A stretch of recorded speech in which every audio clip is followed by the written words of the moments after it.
ખબરની જો વાત કરવામાં આવે તો સુરેન્દ્રનગરના ખાખરિયાથી મહત્વપૂર્ણ સમાચાર સુરેન્દ્રનગરના ખાખરાડા ખાણ દુર્ઘટનાની વાત કરી રહ્યા છે। સુરેન્દ્રનગરના ખાખરાડા ખાણ દુર્ઘટનામાં મહત્વપૂર્ણ સમાચાર સામે આવી રહ્યા છે। આખરે 40 કલાક બાદ યુવકનો મૃતદેહ બહાર કાઢવામાં તંત્રને સફળતા પ્રાપ્ત થઈ છે। સ્કૂબા ડ્રાઈવની મદદથી આ મૃતદેહને બહાર કાઢવામાં આવ્યો છે। 40 કલાકથી રેસ્ક્યુ ઓપરેશન ચાલી રહ્યું હતું।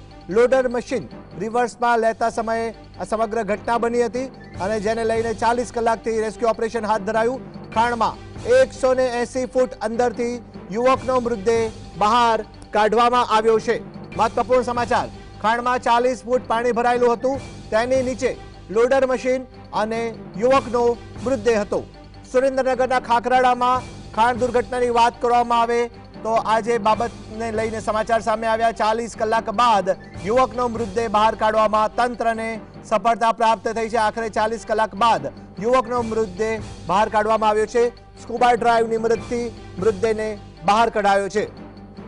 લોડર મશીનના રિવર્સમાં લેતી વખતે સમગ્ર બનાવ બનવા પામ્યો હતો ને જેને લઈને વાત કરવામાં આવે તો સમગ્ર ઘટનાને લઈને ખાણમાં 180 ફૂટની અંદરથી યુવકનો મૃતદેહ આખરે બહાર કાઢવામાં આવ્યો છે। 180 ફૂટ એટલે ખૂબ ઊંડાણપૂર્વકનું કહી શકાશે। ખાણમાં 40 ફૂટ પાણી ભરાયેલું હતું અને તેની નીચે લોડર મશીન અને મૃતદેહ હતા। આખરે મૃતદેહ બહાર કાઢવામાં આવ્યો। 40 કલાકની રેસ્ક્યુ ઓપરેશનની કામગીરી અને ત્યારબાદ 40 કલાક બાદ યુવકનો મૃતદેહ બહાર કાઢવામાં તંત્રને સફળતા મળી છે।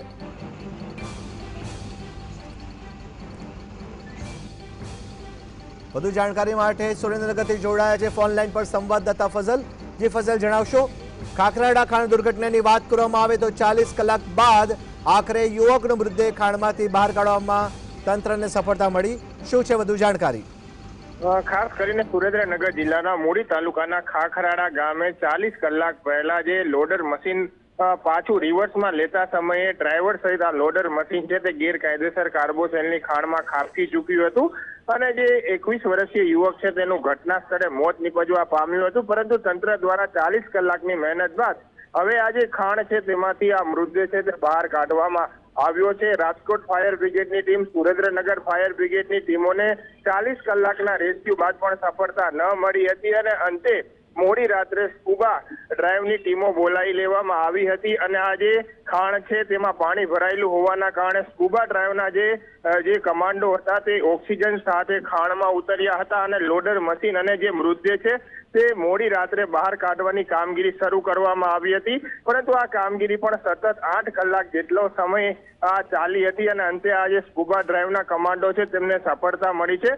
યુવકના મૃતદેહને બહાર કાઢવામાં આવ્યો છે કારણ કે જે 180 ફૂટ ઊંડી ખાણ હતી તેની અંદર નીચે 40 ફૂટ પાણી ભરેલું હતું અને તેની ઉપર લોડર મશીન અને નીચે યુવકનો મૃતદેહ હતો। ત્યારે હવે આ યુવકનો મૃતદેહ છે તે ભારે જહેમત બાદ બહાર કાઢવામાં આવ્યો છે। મૂળી સરકારી હોસ્પિટલ ખાતે પીએમ માટે ખસેડવામાં આવ્યો છે। જો કે આવી ગેરકાયદેસર ખાણોમાં સતત મજૂરોના મોત છે તે નિપજી રહ્યા છે, તે છતાં પણ કાર્બોસેલની ખાણો છે તે બંધ કરાવવામાં તંત્ર છે નિષ્ફળ નીવડી રહ્યું હોય તેવું લાગી રહ્યું છે કારણ કે મજૂરોના સતત મોત થઈ રહ્યા છે। વિધાનસભામાં પણ આ વારંવાર પ્રશ્નો રજૂ કરવામાં આવ્યા છે, તે છતાં પણ સુરેન્દ્રનગરનો જે મૂળી તાલુકો છે ત્યાં કાર્બોસેલની ચોરી છે તે અટકી નથી રહી અને આવા મજૂરોના મોત થઈ રહ્યા છે।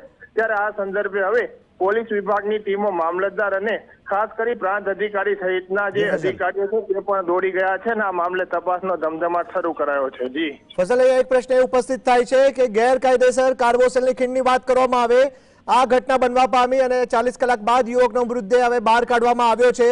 આવી કેટલી કાર્બોસેલની ગેરકાયદેસર ખીણો જે છે, ખાણો છે જે છે તે ધમધમી રહી છે અને છતાં પણ તંત્ર કેમ આખાડા કામ કરી રહ્યું છે? કેમ શ્રમિકોના ભોગ લેવાઈ રહ્યા છે? સૌથી મોટો સવાલ છે।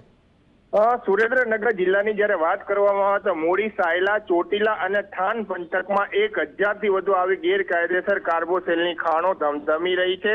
રાજકીય આગેવાનો પણ આ ખાણોમાં ભાગ રાખી અને સંકળાયેલા હોવાની વિગતો સતત સામે આવતી હોય છે અને આવા બનાવમાં રાજકીય નેતાઓ સામે પણ જે ભૂતકાળમાં ફરિયાદો દાખલ થઈ છે છતાં પણ કોઈ કાર્યવાહી નથી થઈ રહી, એટલે જે રાજકીય હોદ્દ હેઠળ અથવા તો અધિકારીઓની જે રહેમ દ્રષ્ટિ નીચે આવી કાર્બોસેલની ખાણો છે તે ધમધમી રહી છે।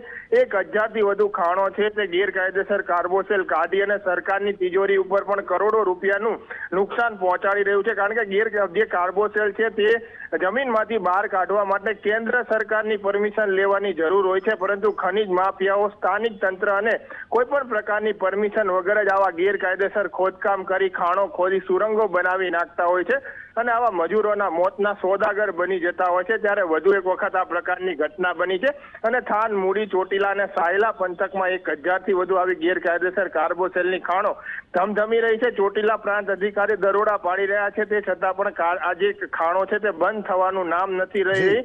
રાજકીય હોઠ હેઠળના અધિકારીની રેમ દ્રષ્ટિ નીચે આ ખાણો ધમધમતી હોય તે પ્રકારના બનાવો તાજેતરમાં સામે આવ્યા છે। હવે આ મોતની ખાણો ક્યારે બંધ થશે તે તો આગામી દિવસોમાં ખબર પડશે, પરંતુ આ મોતના સોદાગરો જે ખનીજ માફિયાઓ બની રહ્યા છે તેમની સામે કડક પગલા ભરવામાં આવે તેવી મૃતક પરિવારજનો પણ હાલ માંગ કરી રહ્યા છે। બિલકુલ ફઝલ, અહીંયા એક પ્રશ્ન એ પણ ઉપસ્થિત થાય છે, આ ઘટનાની જો વાત કરવામાં આવે તો યુવકનું કરુણ મોત નીપજ્યું છે, મૃતદેહ બહાર કાઢવામાં આવ્યો છે, જવાબદાર આરોપી સામે શું કડક પગલા લેવામાં આવશે?